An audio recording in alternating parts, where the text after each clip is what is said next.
All right, and we're back. Hopefully, we have all of our audio technical difficulties out the way from last week. There's not music in my ears, so that's already a win. No music, and hopefully my mic sounds better.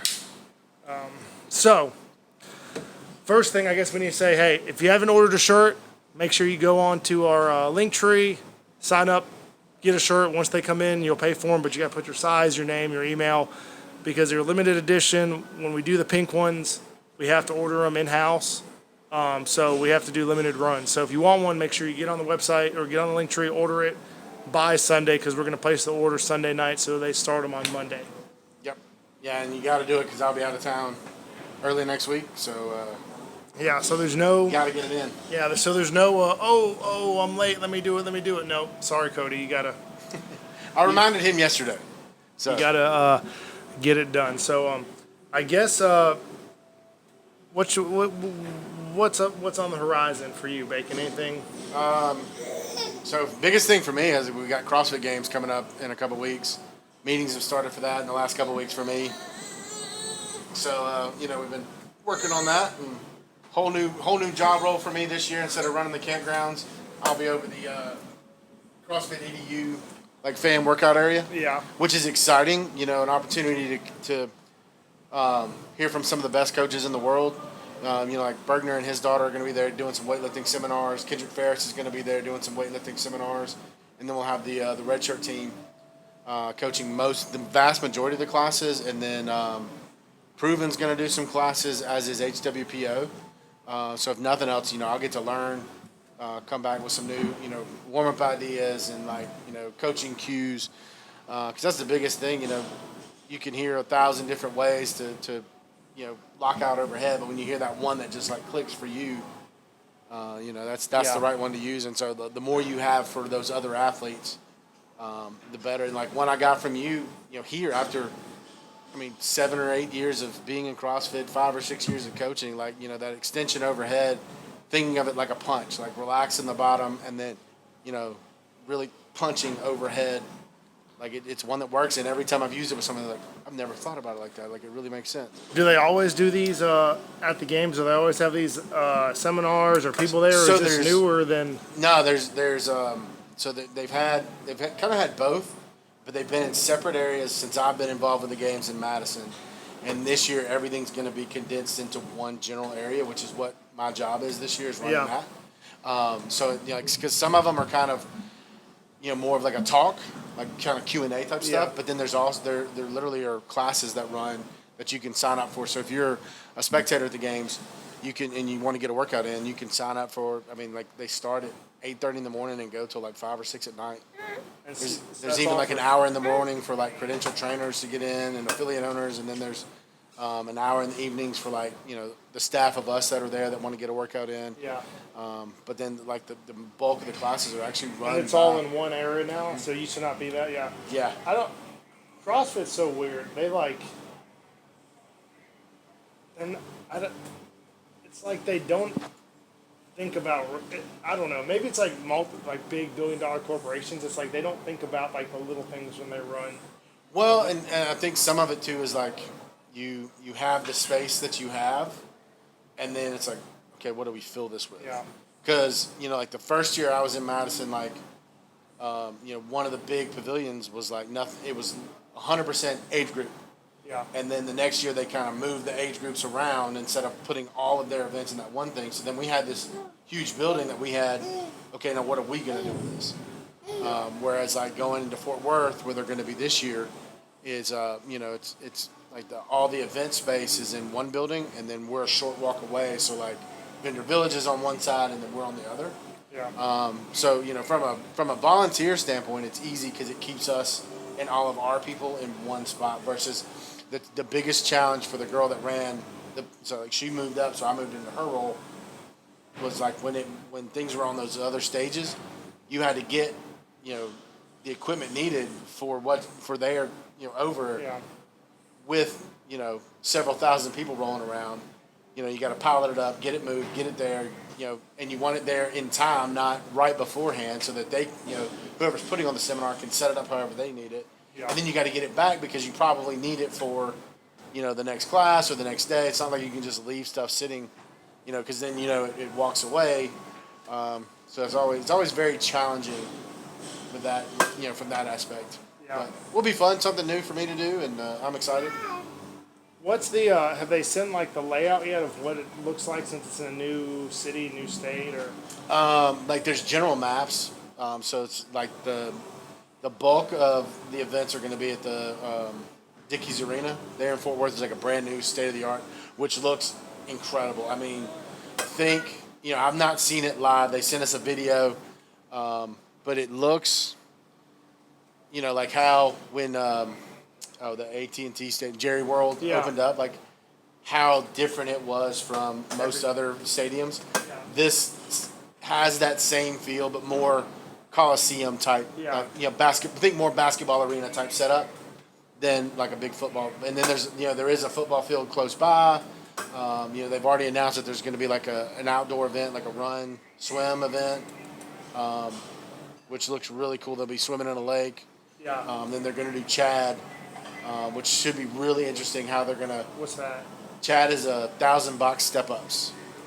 So Chad, the guy that it's named for, was like he did it training for like mountain climbing. Yeah. And then unfortunately, the effects of so many deployments and whatnot, PTSD got the best of him, and he took his own life. And so it's a workout now done, to in honor of him and his family and to help raise money. But men wear a 40-pound either vest or rucksack, and then women is 25 or 30, and it is literally 1,000 step-ups. Well, it's going to be interesting since they couldn't seem to get the step-ups right in the quarterfinal, not in the Open or whatever was after the Open, that new Open. The semifinals. Yeah, because the quarterfinals. Yeah, where they were no repping people and people lost their chance who were games athletes. Well, Say hi. There's two ways to look at it. Should they know?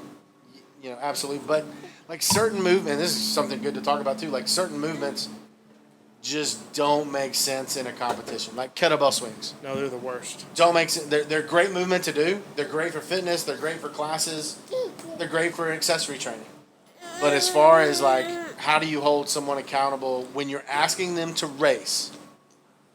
Like, I think don't do that. And a step up, the best way to alleviate that in the quarterfinals, make it a box over. Yeah. So I'm hopefully they handle this, or, like we've talked about this on the podcast before, like, man, in those athlete briefings at the games, I've been at semifinal briefings, I've been at games briefings.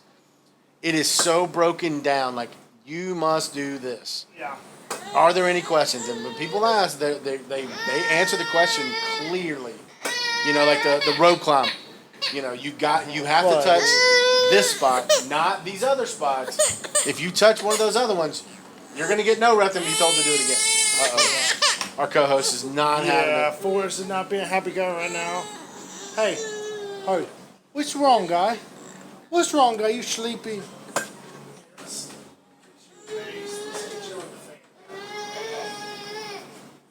It's a little warm in South Alabama today. So, we took care of the baby. Mama came and got him, so we can get back to what we were talking about.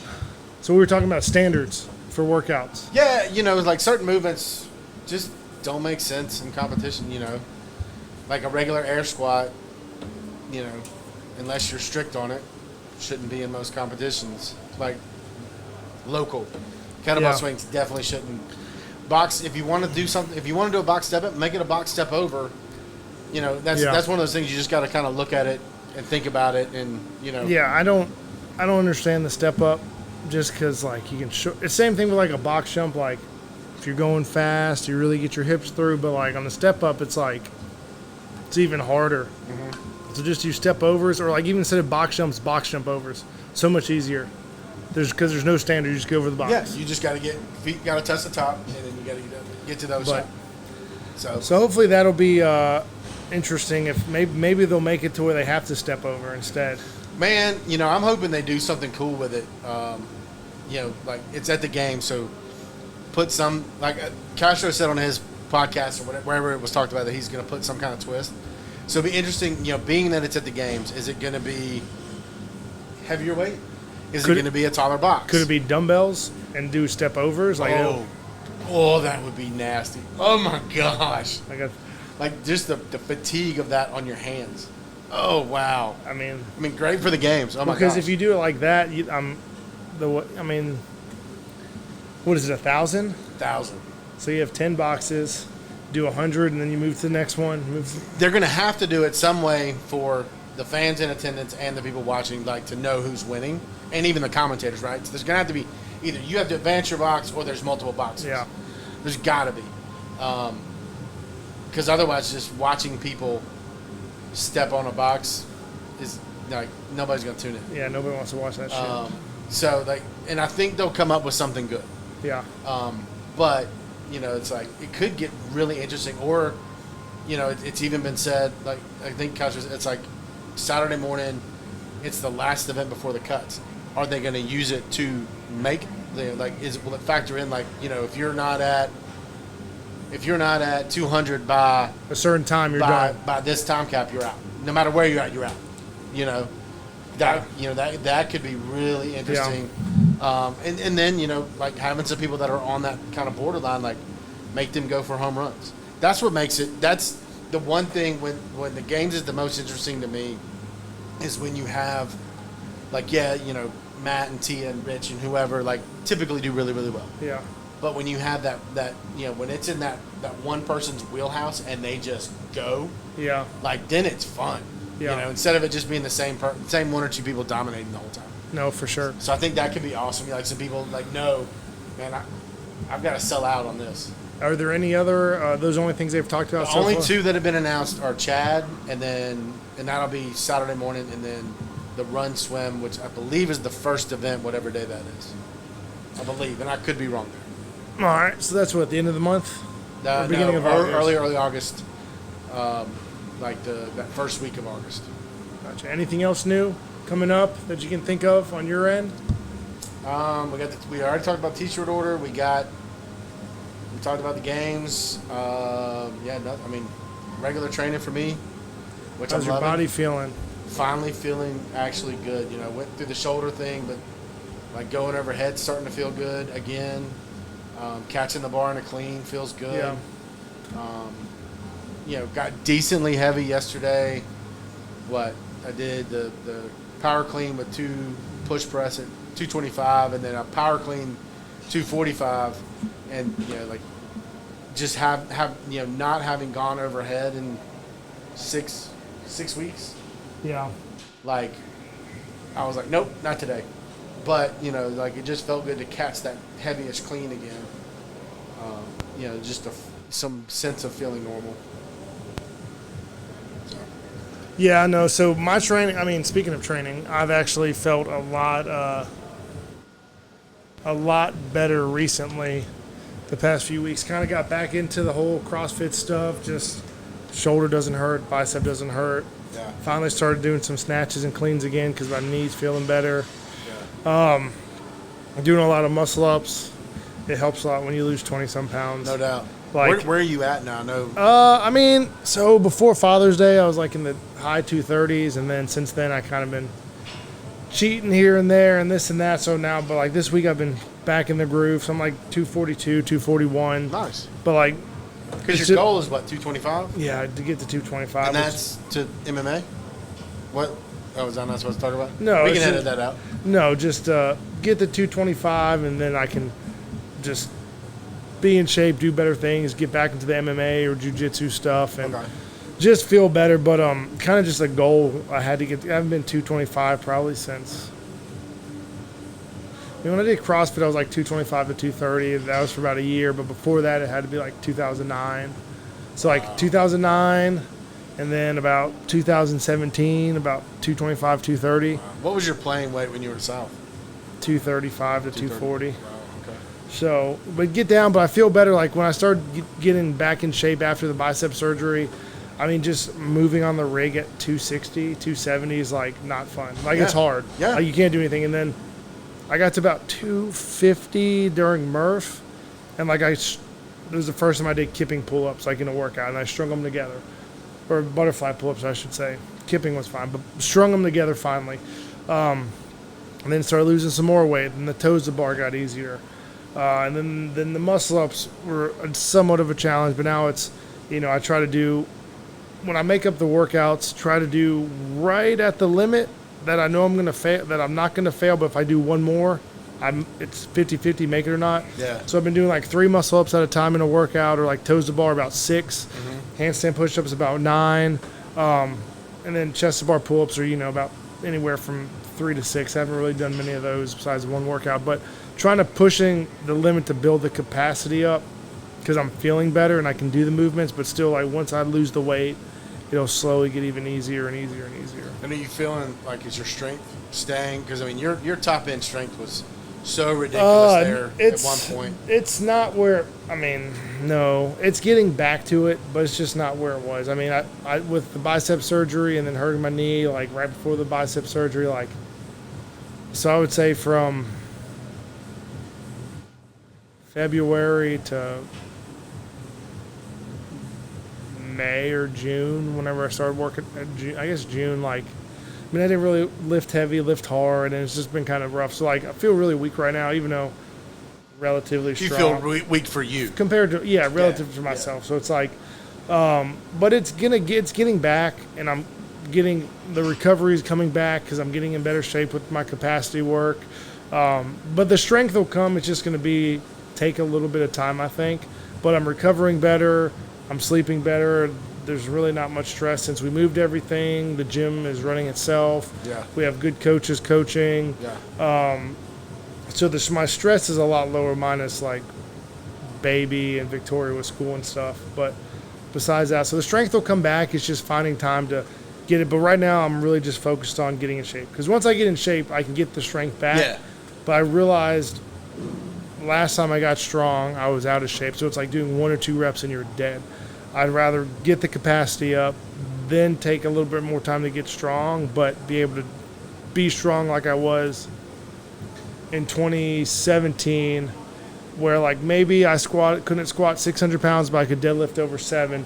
But then I could also, run a 6-minute mile, do all the CrossFit stuff, rather than 2022, 2023, Jake, where I could do a 715 double deficit deadlift, squat 630, snatch 370, but fucking get tired walking upstairs. I remember, that day your coach, after one event, I don't remember which one it was, but you came back and your coach like wanted to work on your endurance, and he had you doing like sets of 10 squats. Yeah.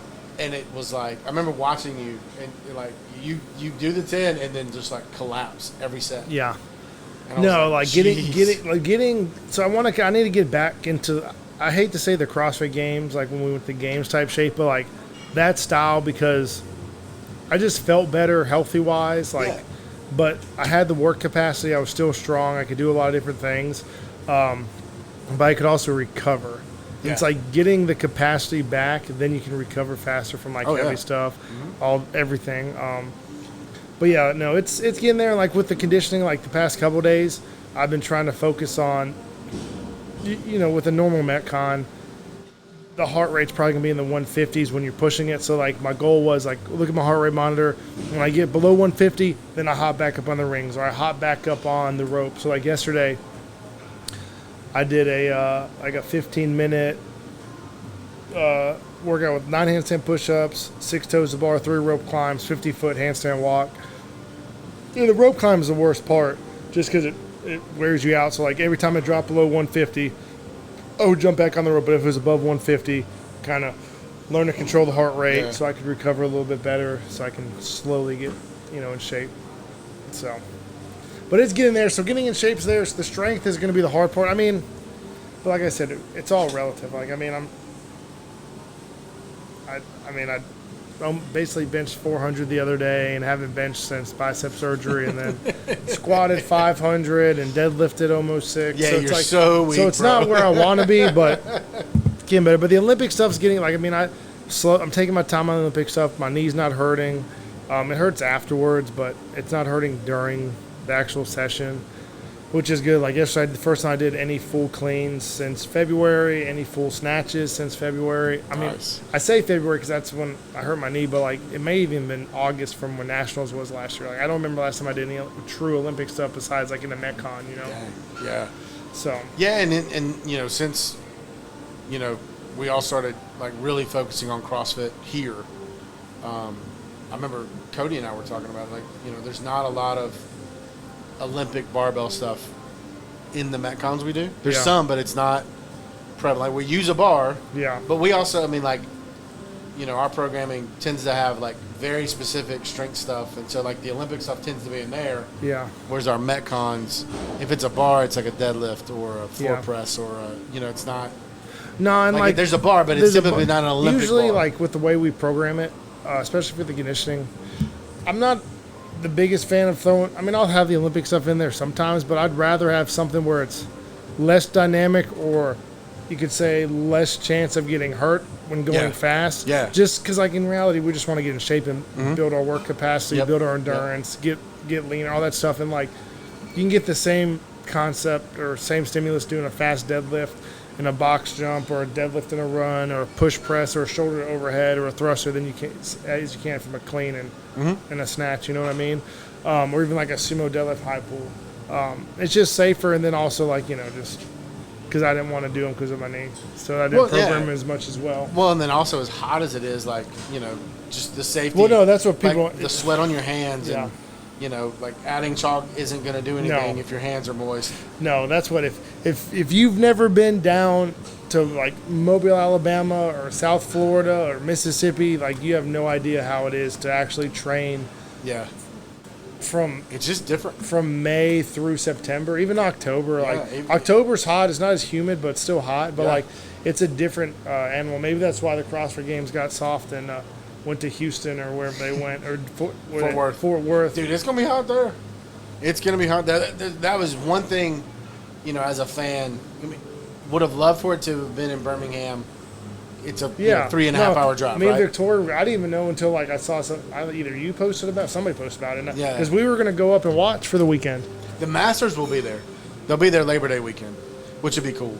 But Yeah. won't be the tip of the spear. Yeah. But when when it got announced for Fort Worth, and then they were saying the vast majority is going to be at Dickies, I'm like, man, there's a ton of crowd, and not just the South in America is not the only places in Yeah. the world that get heat and humidity. Like Yeah. if you're going to test the best, Yeah. like they got to do something in that heat to see like how do you recover? Yeah. Because recovering from workouts in the heat, very different But from recovering from a workout in a very AC controlled. Well, and also like a dry heat's different than a humidity. Yeah, so like absolutely. So like California is hot. I get that. Like I played in a bowl game out literally in the Home Depot Center or whatever it's called now. Yeah. Like where the games used to be, and like it was hot. Yeah. But it's like it's not humid, so it's different. Like It's different.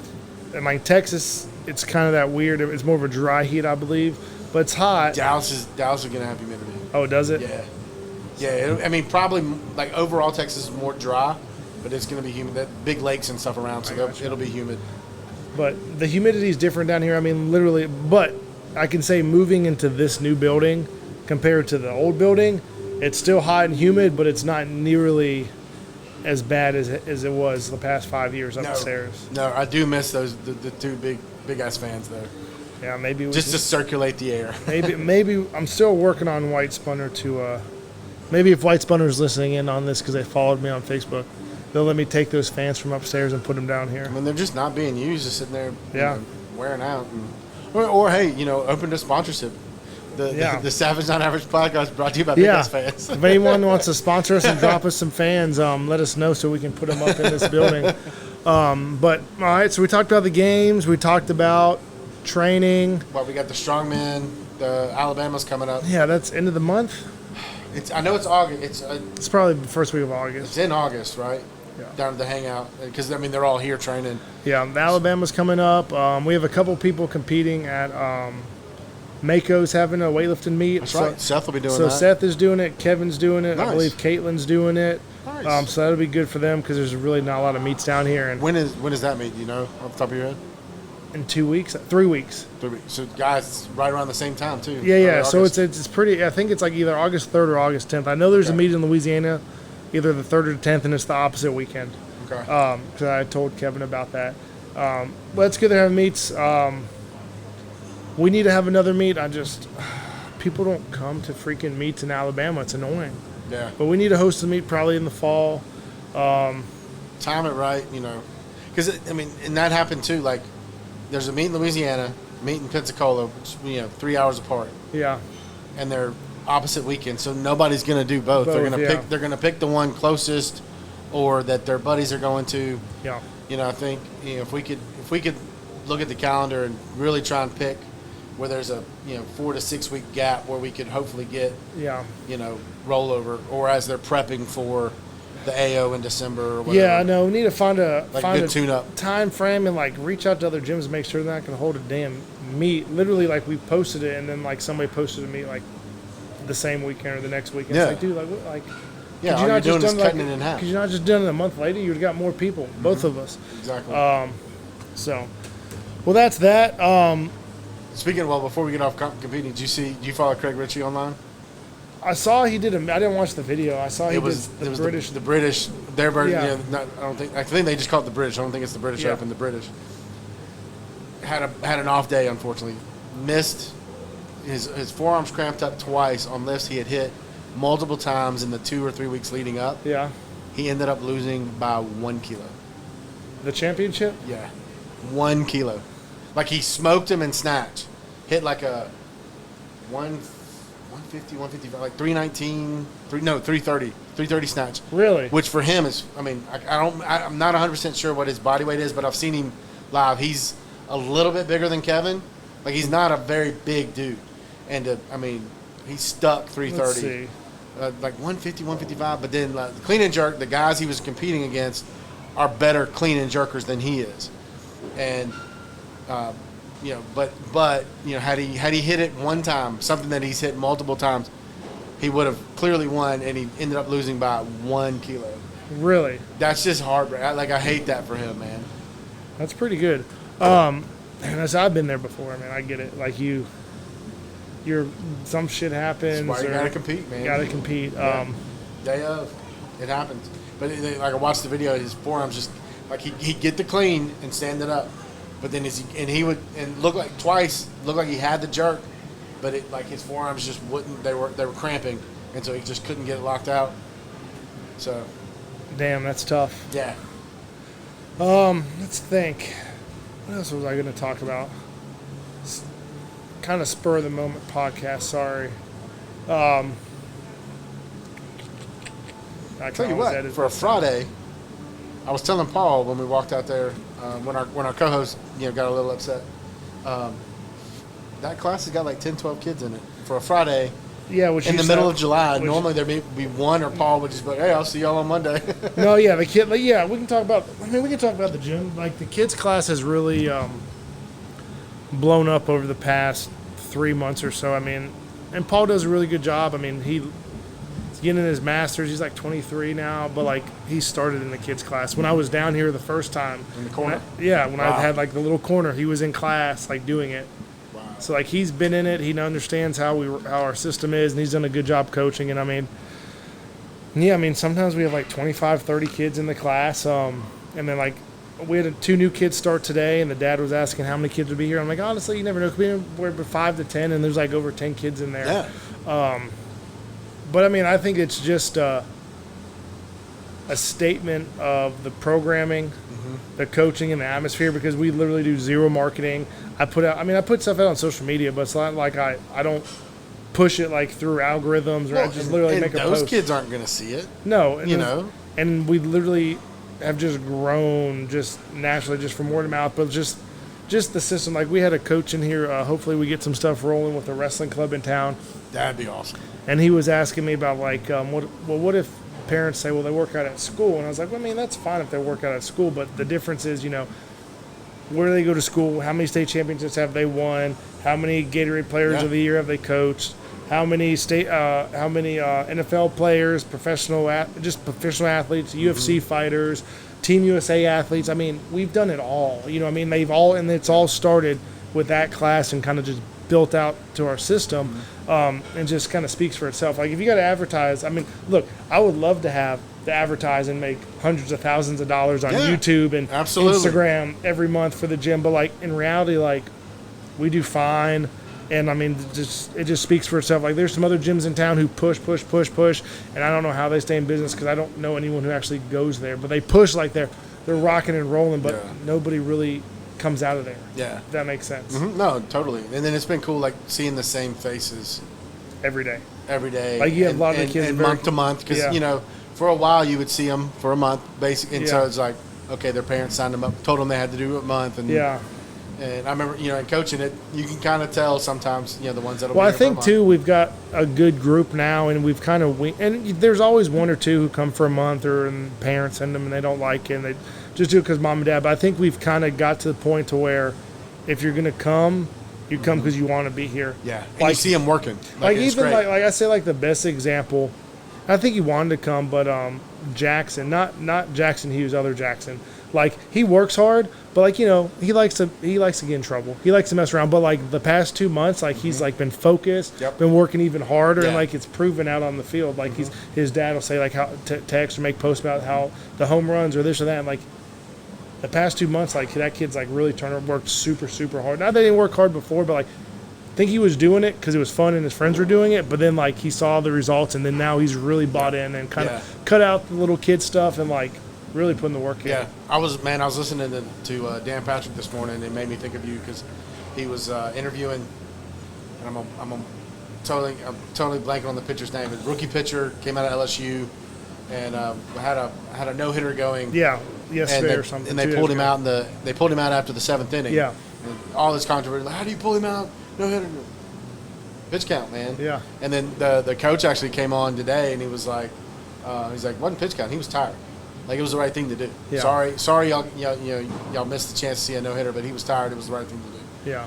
But Dan Patrick had him on there and was asking him. He's like, you know, what do you think helps you throw so hard? Because it's like in an average game over the last his 11 starts or whatever, he throws over 99, like 22 times, which is and like the next closest guy is half that. And he's probably throwing anywhere from 80 to 100 pitches. Yeah, and that was the thing. He was literally at 99 pitches when they took him out. Yeah. And so he's asking, like, you know, what do you think helps you throw the ball like that? And he's like, my lower body strength. Yeah. He's like, it's one thing I've always focused on. He's like, it's not my arm, it's my lower body strength. Yeah. And Dan was like, he goes, it's not your arm, it's not this, it's not that. He's like, I mean, that helps. He goes, clearly I have a gift, but like, he's like, I can incorporate my legs, so I'm not reliant. Well, that's like one thing too with the training with what we're doing. Like we have a bunch of baseball kids that come. We have some college kids, high school kids. Like one kid, for instance, I think he's 13 years old. He's only going into 9th grade, so he's only 13, maybe 14. But he's in the past 2-3 months added 5 miles per hour onto his fastball. Dang. As an average. Like he's average. Like say he was averaging. I think he was averaging like 73, 74. Yeah. And then the past 2 tournaments, he's been averaging 78, 79. Wow. Like averaging, and not just saying he's hit 81, 82, but he didn't really count it because he only hit it once. But he was averaging 78, 79 the past 2 tournaments, right? And I mean, all we do, we do upper body and we do a bunch of triceps so they don't tear their elbows up. But in reality, it's get your legs really strong, explosive, jump high, pull fast, all those things, and like you're gonna throw harder. And it's with all sports. Like I mean, we literally have. She's in there right now working out with one of our coaches.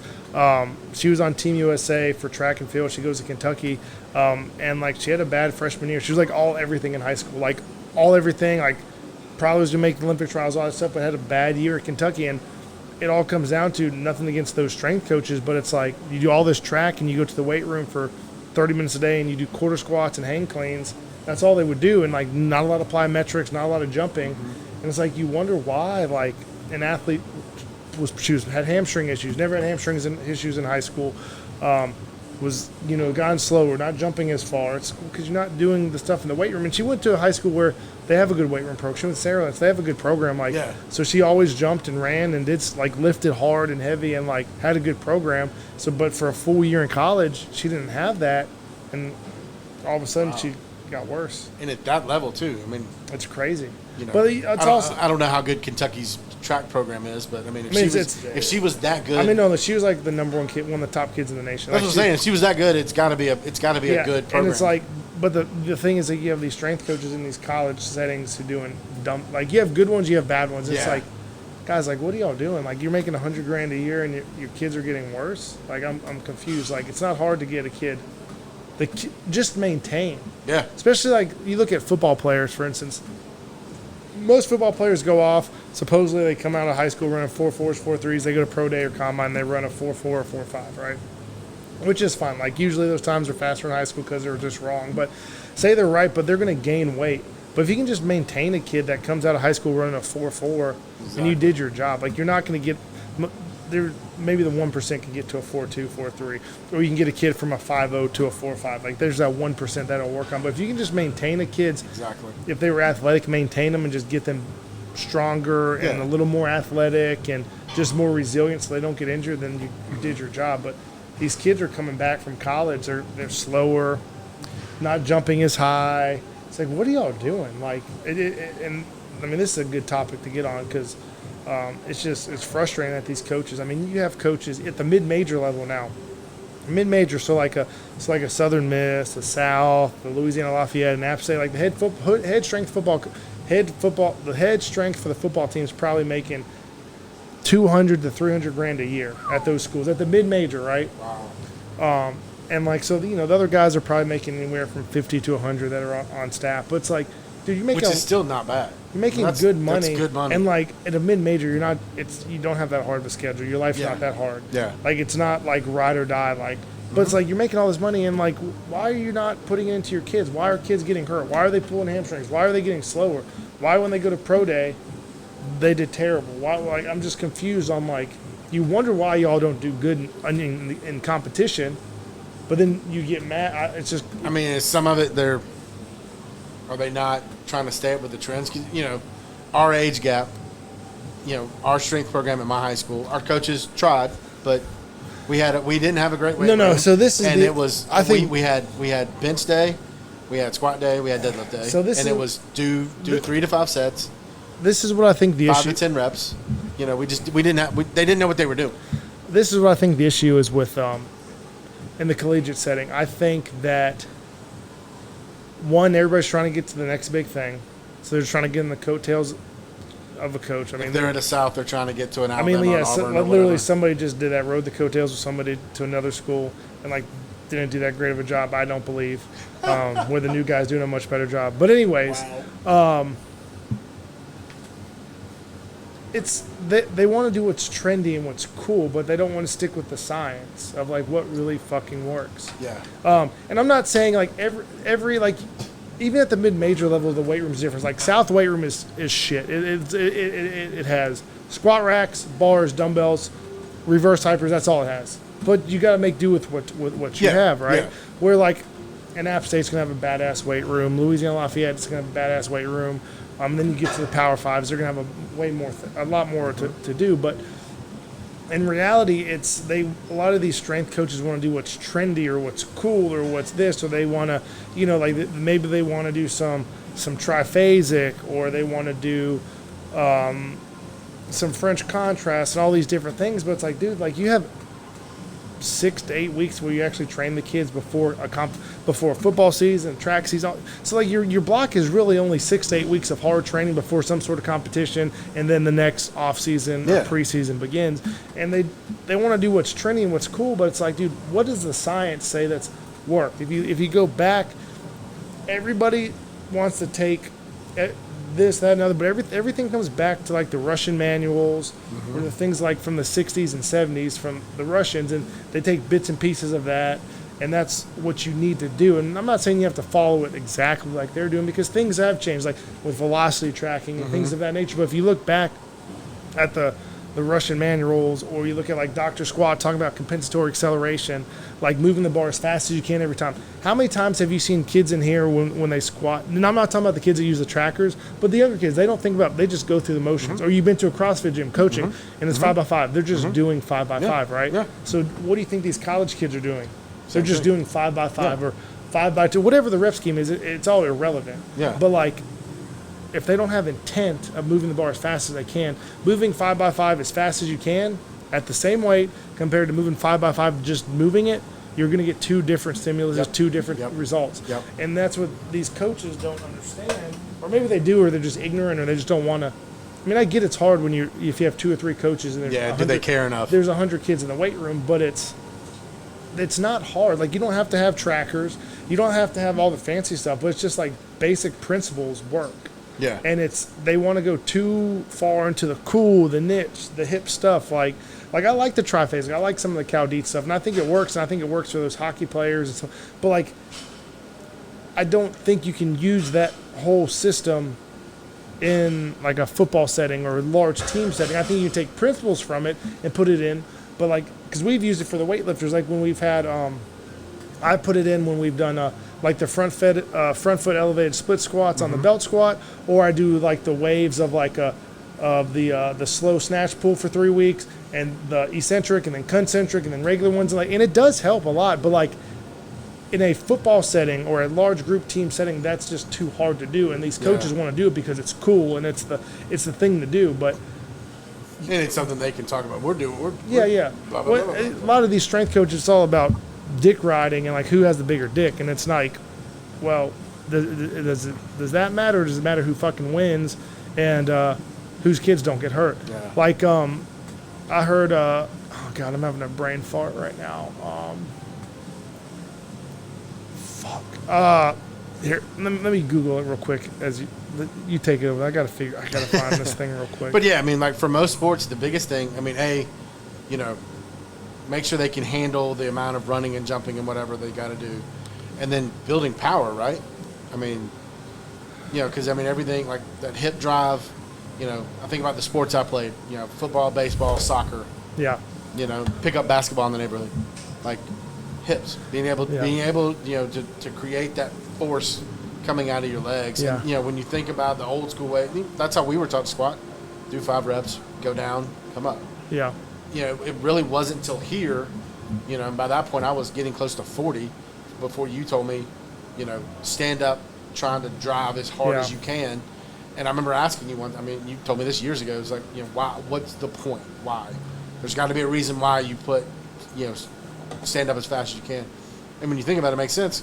Because if you always, squat, slow, well, when you max out, you're going to squat slow. Yeah. But if you always try to stand up, with aggression and drive and build power, when you max out, you're going to try and move the bar the same way. So your body's going to is used to responding that way, versus just, oh no, now it's heavy. Yeah, no, it's having the intent. No, I found it was it was Buddy Morris. I saw a clip and I shared it a couple weeks ago. He was talking about all these strength coaches talk about we did this to win, we did this to win. It's like, fucking, he said a strength coach never won a fucking football game. The Jimmy and Buddy Morris has been around for decades doing it, and then he's really smart. He's done conjugates. He's very intelligent, very smart. You look at him, you think he's just some old school meathead guy. He literally wears sleeveless shirts and is tatted. You wouldn't expect him to be so intelligent. Just listening to him talk or seeing him in person. But he said it's all about the Jimmy and Joes, but it's like the strength coach's job to keep them healthy, keep them explosive, and keep them being on track. But he said, if you have 5-star athletes, they're going to be a better football team than a bunch of 3-stars. Yeah. Then it's all the other things that come down to it. He was telling, and then this is another thing fucking football coaches do. Oh, he was saying like, oh, hey, our left tackle, his core is weak. And Buddy Morris was like, why don't you work on some fucking technique? He's been in the NFL for 3 years. I think his core is fucking fine. It ain't his fucking core. Why don't you actually do some drills to work on his blocking? It's not his core. If he made the NFL, he's been there for But that's where, all these strength, they want to bring in like, oh, it's cool or this or that. And it's like, dude, like, it's not how it really works. It's complicated, but at the same time, it's very simple, and don't overdo it. And, sometimes I overthink it, and I know coaches overthink it, but like sometimes you got to take a step back, look at the basic stuff. Blocking and tackling. And just like doing your job and making sure the kids stay explosive, stay strong, and like continuously get better, or somehow test them weekly or monthly to make sure they're progressing. Because, if you're just going through the motions, or the kids are like, I see so many videos online of strength coaches and stuff like, just the kids have their shirt off and they're going crazy and this and that. But it's like, man, that's cool that they're hyped, but like, what are you actually doing? Are you are you quarter squatting? Do you have really shitty clean technique? Are you moving the bar faster? Did you get faster, or are you just hyped up because you're lifting heavy, or you think you're lifting it heavy when you're quarter squatting it or something? You know what I mean? Exactly. So yeah, I think that's a good. I think the whole strength and conditioning industry and the collegiate setting would be a good topic next time to get on, because I could definitely phone in some people to get them on to talk about it too. Some who were in it and got out. But yeah, that's but it's just crazy, like seeing these kids come back from college, like even at the smaller colleges, some of the baseball kids, like I need to get faster, I need to do this. I was like, well, what do y'all do? Well, we do this. I was like, well, why are y'all doing this? It's like my thing is like, dude, if you're a strength coach in any level of college, from NIIA to D3, D2, D1AA, Division I, like you got to have your CSCS, you have to have these certs, you have to like have some sort of common sense. And you look at the programming, and it's just like, bro, why the fuck are you doing 5 sets of 10? Why are you doing what that is not going to help you at all when it comes to like sports performance. Like, what are we doing? Like, or like you're doing like, why are like the cleans are great. I love cleans. We have kids on Team USA. Like, I compete in weightlifting, but it's like, is that the end all be all for strength conditioning? No, you can get just as much power for some other movements without worrying about technique and taking time to do that. But it's like, oh, they're power clean. Well, just because their power clean went up doesn't mean they got faster. They might have got more they got technically better at the lift because it's a technical lift. It's a damn sport. But it's like, how are you gauging progression? Just because they clean more? Well, I mean, maybe they just got faster under the bar. Like, maybe they pulled 315 the same height. Like, I mean, if you look at me when I'm doing my cleans, when I get above probably, when I was good, 365 to 450, the bar got to the same exact height. I didn't pull any higher, anything, but the bar, I just got under the bar fast. Like, does that mean like, oh my gosh, like I'm gonna run a faster 40? No, like, so it's like, I don't know. It's just some of these coaches they want to do the gimmicky stuff or the stuff that looks cool. It's like getting a kid to run faster. It's not very hard. Get a kid to run faster. You do some biomechanics every day, some technical work.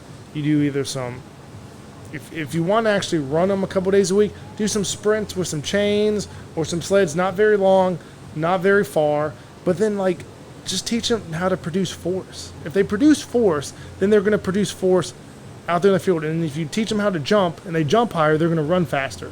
Like, without that, if they can jump higher, they will run faster.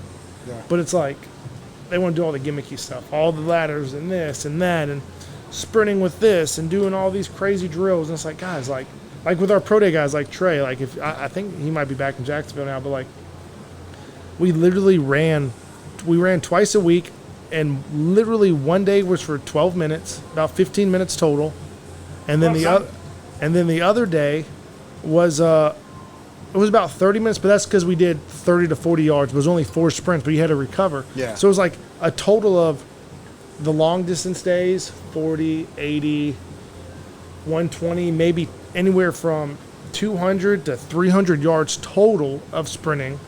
And then the other days might have been 5 to 8 10-yard sprints with chains. And that's all we did. And he ran a 4.4 at his pro day. Had the fastest 40 at his pro day.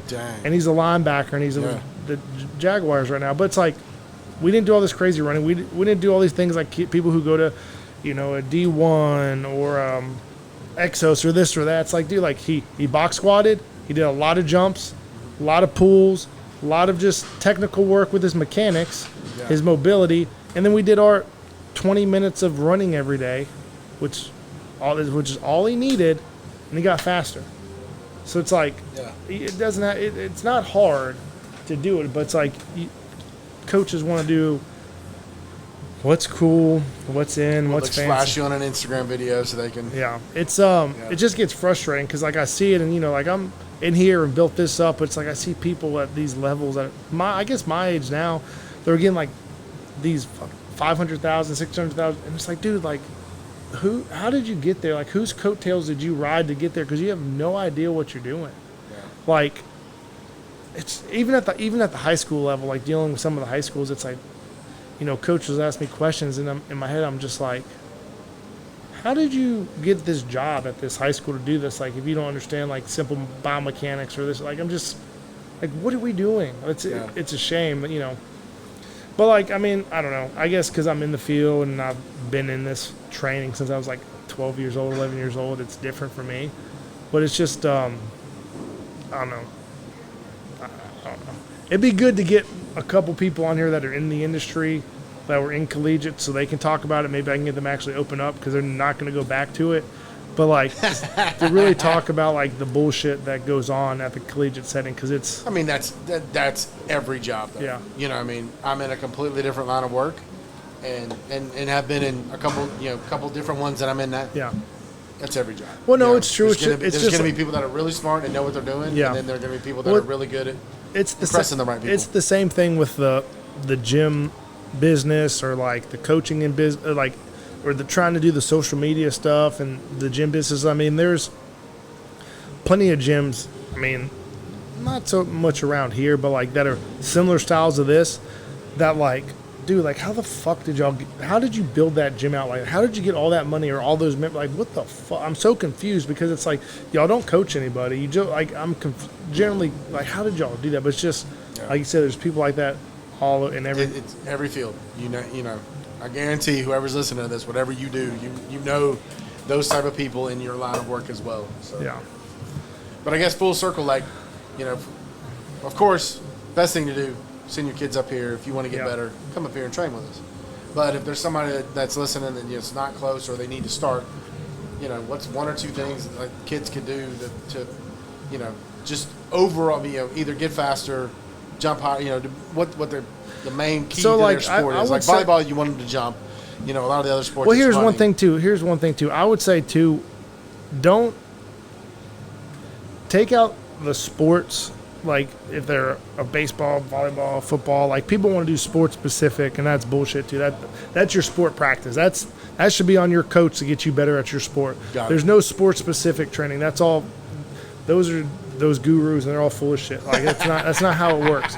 I mean, like you look back at like Charlie Francis when he was training the track athletes. Like they squatted heavy, they benched heavy, they did that, and he did their running mechanic. Like there was no the sport specific stuff was their track practice, their speed work, not their lifting. Like he might have done like high box squats, things like that, but that transferred over for his athletes, right? Yeah. But I would say like with all athletes, one, get mobile, get your hips, ankles, lats mobile. You'll be able to move better. Two, biomechanics, just learn how to run from doing A marches, A skips, A run, and do it the way that we do it. There's a couple people online who have pretty good big followings. It's been a long day, so I can't really think of their page off the top, but a lot of times when I see people online doing like biomechanics, they don't do it the way I like. And not saying it's wrong. I mean, maybe it works for their population, but the way that we've done it, it literally has worked for 100% of the kids who have done it. Everybody's gotten faster, they run better, and there's a couple of people online who have really big followings who do very similar styles that we do. But learn how to do that properly, and it's like literally 5 minutes a day of march, skip, a run, do a couple sprints, and you will run faster. I can remember, for instance, like when it would have been December of 2011, because in 2012 they would have came to junior day, right? And we didn't know they were coming, but like I just did, it was 3 weeks home from break. I lifted and I did literally a march, a skip, a run, and some sprints every day. And then when the Bills and Bucks came for junior day, they told us like the day before they were going to come. Now I didn't run any 40s. I just did the march skips, did my normal lifting, and I ran a 4.52 for the Bucks and Bills 2 times in a row, right? So it's like that's just from doing the biomechanics, right? Yeah. Like so, it definitely works and it definitely transfers over. I mean, you could do that and do no running, no lifting, just do the biomechanics, and you'll run a faster 40. 100%. Without like 5 minutes a day, you'd be faster because you're just more sound with your mechanics. Yep. And then just lift, like get stronger, like, and by stronger too, like, I mean, you don't have to deadlift 800 pounds or this, but just like if you just become stronger and learn how to produce force more effectively and better, you're going to be a better athlete. Yep. So the sport specific stuff is all out the water, and anybody who wants to debate me can debate me on that. But like, I mean, you can't, there's no such thing as sport specific. Like, yeah, maybe with baseball players and volleyball players, maybe we do a little more tricep work to keep their ECLs healthy just because they're overhead a lot of quarterbacks, or maybe with, you know, some interior linemen, maybe you need to do a little more close grip work or this or that, just to transfer a little bit just because of the patterns. And But like in reality, like it doesn't matter. Like sports specific, I've known too many people who've done sports specific stuff that I play with, and they were terrible at their sport. Like it just does not. It does not work. And then look, you might have the 1% who can do anything and they get better. And you know, those are those gurus you see online who made it and did this and that and the other. And it's like, this is how we did. It's like, well, you could have picked up a stone and you would have got better. You could have walked on your hands. Yeah. And then probably that would have got you faster in the 40 just because you're genetically. I mean, I could probably say that about myself. Like back in the day, like I could have probably done anything and gotten better and more athletic because I was just genetically better than every. I don't want to be an asshole, but like I was just super athletic. Like Yeah. like I mean, it is what it is. Like Sports came easily. Yeah, to I you. could have done anything. Like I mean, I could dunk basketballs, jump, do all these crazy ass things that a 240-pound kid in high school, like white kid, like you know, running sub 1100 meter dashes. Like I could have done anything, and got better. Like I mean, in high school, like we did dumb training. Like had high school coaches. Like we did old school, bigger, faster, stronger. Then I went to the YMCA and did bodybuilding stuff. Like I didn't. We did cleans and stuff, but I just lifted weights, right? Yeah. So I mean, get stronger, get more mobile, learn how to move better, and you'll become a better athlete. It's simple as that. Yeah. Like 30 minutes a day of stuff is better than doing nothing. Yeah. Or just 3:30 class. Yeah, or come 3:30 class, or you know, if you're a collegiate athlete, or you know, you're professional, you want anything, like we do that too. We just, like I said, we just don't promote it. Like I don't. That's not my gig. Like I don't. Not that I don't have time. It's just like, if you're gonna find me, you're gonna find me. And if you want to get better, you're gonna get better. If you want to do the gimmicky stuff, do the gimmicky stuff. But like, also like getting back to the gimmicky stuff, like Trey and those guys that we did for Pro Day. Like we did linebacker drills, and like they were, all of them were like, man, we need to do the drills they're gonna do at the combine. So like at Pro Day, we know what we're doing. I'm like, bro, you're gonna do that one time. So these drills that I'm doing for you, that you can't do because y'all didn't do them at football practice. This is supposed to be your sports specific stuff that y'all been doing. So what we did is literally every day we did some sort of footwork or bag or this or that, but that was like their sports specific stuff because they never did it at school. So like, how did y'all play football? Wow. Like, what the fuck did y'all do? What did y'all's linebackers coach teach y'all? Like, I'm so confused because like, I don't know. But anyways, that's besides the point. But the way that we did it is when they got to Pro Day, they literally did the Pro Day drills one time each, then did a bunch of random drills that the scouts made up. And my guys looked better because we did all those different things so they were ready for anything that was thrown at them, right? Yeah. So, like, I don't know, it's just is what it is. But Goes back to the CrossFit thing, unknown and unknowable. Yeah. Be ready for whatever. Yeah. Well, that's about almost an hour and 15 minutes. So, share, like, subscribe, follow us, get a shirt. You've got to get a shirt by Sunday because Bacon's going to submit them Sunday night. Like I said, come check the gym out. Sign up if you want a program or anything. Email us, text us, whatever you need to do. I'm going to try to start doing weekly podcasts, too, about my training. Just talk about training because that'll keep me more consistent, too, on the training. And try to get some videos out. But just to get more stuff posted out there for everybody. So we can help grow the channel, grow the brand. And in reality, you just want to grow the gym. So, like, if one or two people listen to this and then they sign up, then that's all that matters. Like, I'm not expecting this to become, some giant-ass Barbell Shrug podcast or Joe Rogan. It'd be nice, but, like, if we get more gym members or we get more kids or more clientele at the gym, that's all that matters. So, you got anything else to say? No, that's it, man. All right, guys. Well, we appreciate it. Remember, stay savage, not average, and we'll see you next time.